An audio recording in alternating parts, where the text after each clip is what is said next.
Deputetët e Frontit Evropian nuk pajtohen me ndryshimin e ligjit për përdorimin e gjuhëve, I cili do ta vendoste inspektoratin në jurisdiksionin e Ministrisë së Drejtësisë.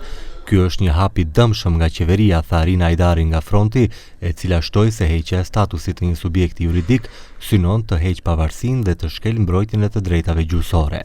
Ky ndryshim që po tentohet me çdo kusht të kalohet nga shumica parlamentare, ka pasoja të drejtë për drejta mbi qytetarët sepse do të zvogloj mundësinë për të mbajtur përgjegjës ata që shkelin ligjin për përdorimin e gjuhëve në vend.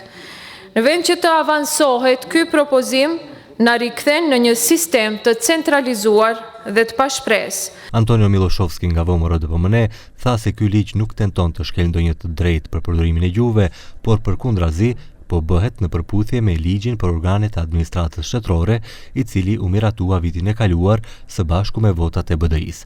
Ky është një rekomandim nga Agjenda e Reformave të Bashkimit Evropian për zvoglimin e organeve të administratës shtetërore dhe I njëjti ligj do të miratohet edhe për Inspektoratin e Gjuhës Maqedonase, u shpreh ai.